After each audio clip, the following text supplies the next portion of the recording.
Hey guys, welcome to this video.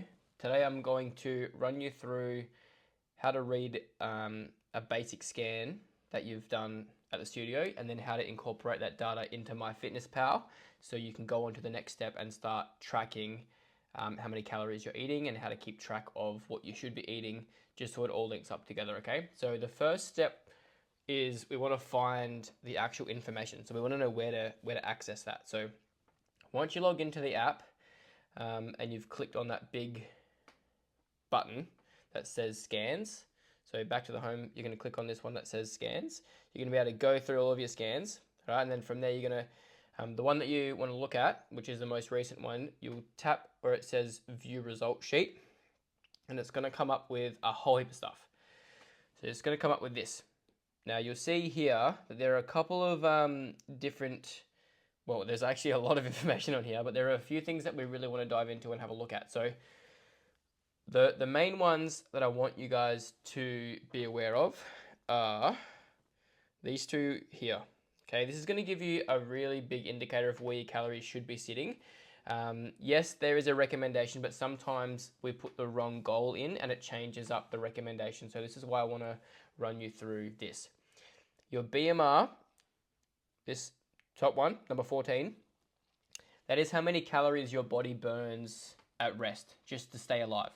Okay, and your total energy expenditure, that is how many calories your body burns all up in a day. Okay, so a rule of thumb when you're tracking how many calories you should be getting in is 300 to 500 below your TEE, not your BMR, your TEE, the bottom one. 300 to 500 calories below that if you're trying to drop body fat and maintain muscle mass, and then 300 above that or 300 to 500 above that if you're trying to build muscle and tone up, okay? The reason I say that is because sometimes if you put in that you want to either lose weight rapidly, it's going to give you a very, very, very low number because it thinks that you've only got a couple of weeks to do it. It's not sustainable and it's not as healthy as we would like. So you'll probably find that, for example, if you put in fat loss, and you can check this as well. If you've put in fat loss as your goal and you've put in rapid, the calorie recommendation that it's going to give you is very, very close, if not bang on, your BMR, which is very low. That's not ideal if you want to have energy and you're trying to maintain muscle mass. So if your goal is out of whack and you find that this number here isn't accurately representing the number that it should, all you have to do is take 300 to 500 calories from your total energy expenditure, and that is your goal. So say, for example, for me, if my goal is 2394 or 2400, I'd be going 2000 calories or, just a little bit under, tiny little bit under. That's what I'd be aiming for. That would be my starting point. And then from there, you can easily see, how, actually, well, while I have you, this is a good example. So fat loss is going to give you less calories. Muscle gain is going to give you more calories. And optimal health, that's going to give you maintenance. That's going to keep you the same. So if you see here, my total energy expenditure is 2394. My calorie recommendation is 2394 because optimal health, that's what I've selected. So if you've selected optimal health, just note that it's going to give you a recommendation that's going to try and keep you the same. That's maintenance. Okay? So if your goal is actually to burn body fat and it's not optimal health, then you can change it. If you want to change it, all you have to do is go into profile settings, and where it says goal, you just have to change it. Okay, profile settings you see at the bottom there in the blue. Okay, so all we're doing from there, let's say you've worked out how many calories your body should be getting in. If it's not the number that's listed here, that doesn't matter because when we input these numbers into MyFitnessPal, you're going to be able to choose the percentages anyway, and it's going to automatically calculate where it should be. Okay, so all you have to do, it's either 300 to 500 below total energy expenditure or above. Don't go too drastic. You want to keep it within those numbers so it's consistent and it's maintainable. All right, so once we have that, I would write that number down. If I was you, I would go and write it down. So 2394, don't write my number down, go write yours down. So go have a look at your scan, write yours down, and then write the percentages down as well next to it, just so that when we're putting these numbers into MyFitnessPal, it's super accurate. Okay, that's what we're looking at. So from there, we head over to MyFitnessPal and we input these numbers. So let's go and do that. Rightio. Some of you have noted that MyFitnessPal makes you pay. It doesn't make you pay. When you log in, it's going to come up with download premium. In the very top right corner, there's a cross. You can cross out of it and it gives you the free version. Don't get sucked into paying for it. And if you do, there's a free month of premium. All you have to do, pay for it. You can use all the premium. You don't have to pay for it. You get the free month. You can then go into your settings on your phone, cancel the subscription before it actually starts, and you get 4 weeks free. That's what I always do. Okay, so you're logging in. It's going to give you a bit of a default calories number here. Don't worry about that because we're going to input our own numbers here now. Okay, so from here, what we're doing is going into more, and then we're going into goals. Just under workout routines and above progress, we're going to goals. And now what we're going to do is tap on nutrition goals. We're going to tap on that, and this is where we get to input our goal.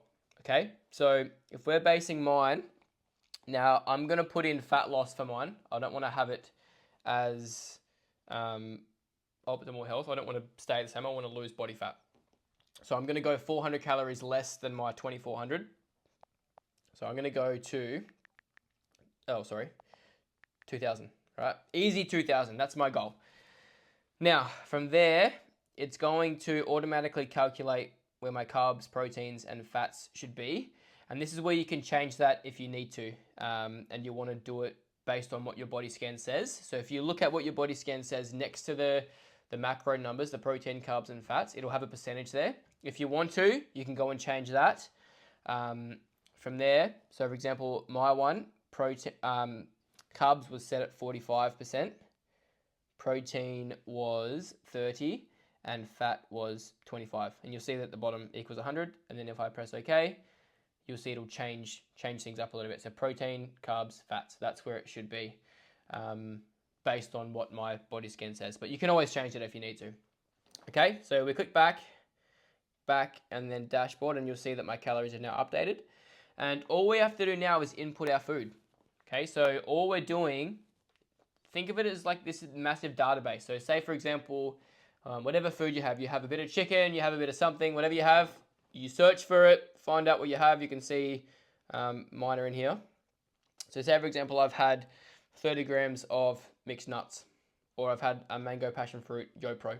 All I have to do is tap add, and then I have it for what I had. Say I had it for a snack, and then it will say food logged. Then I can go back here and you'll see that it's included there. And the more, if I track everything I eat, it's all going to go into here. And this is where it gets fun, because the aim of the game is to try and get this number as close as you can to 0 without going over. If you go over, boom, you're eating too many calories. If we do that, we can then go back and we can look at our progress along the way to make sure we're getting the right amount of macros. Because you might be thinking, I don't know if I'm getting the right protein, I don't know if I'm getting the right carbs, I don't know if I'm getting the right fats. You can check. That's why we say the first thing you want to do is just track everything you eat, because then we can go through and actually look at it, okay? So let's say we've spent, I'm going to put in a bunch of different foods here. Okay, let's say we've had some, well, you're gonna see all my foods. Let's say I had a banana. I had some cream cheese. I had some roast chicken meatballs or chickimitos, my favorite rice cakes, and I had a bit of one of my Master Chef meals. Okay, let's say I had all that. What's that? Oh, close. All right, so we're looking at that. Let's say that's how I ended my day. Ideally, what I would be doing, I'd tell myself I got 150 calories as a snack, and I'd go and have something little, like maybe a protein yogurt or whatever. But anyway, let's say that's my day, and I want to go and check how I went with my actual breakdown of those foods. All I have to do is click on or tap on more, and then I'm going down to where it says nutrition, which is below my weekly report and above my meals. Click nutrition, tap nutrition, and then up here it'll say calories, nutrients, and macros. From here, you want to tap on the middle one that says nutrients, and then you can see here. So if I'm looking at my day, I can see that I ate over my protein goal, which is the aim of the game. That's pretty much what we should be looking at. We want to try and hit that protein goal because that's the one thing that we find most people lack. So eating more protein, that's the aim of the game. I can see I ate a little bit less carbs than my goal was. That's not really too big of a deal. I'm not really fussed about that. Could have more fiber. Sugars, not too worried. Fats, I only ate over by 2 grams. And saturated fat, that was fine. So this is a pretty good day. I would be impressed with this day. If I can just replicate that all the time, I would be sweet. So that's how you check. So say, for example, you've spent a week tracking. You go back through each day and you look at these numbers here. So you actually get a bit of an insight. So when we do a scan, if you can see that you haven't put on enough muscle, or if you're losing body fat but you're also losing muscle mass, 9 times out of 10, you can match up where your macros are going to be at. Usually protein is too low. Carbs may be a bit high.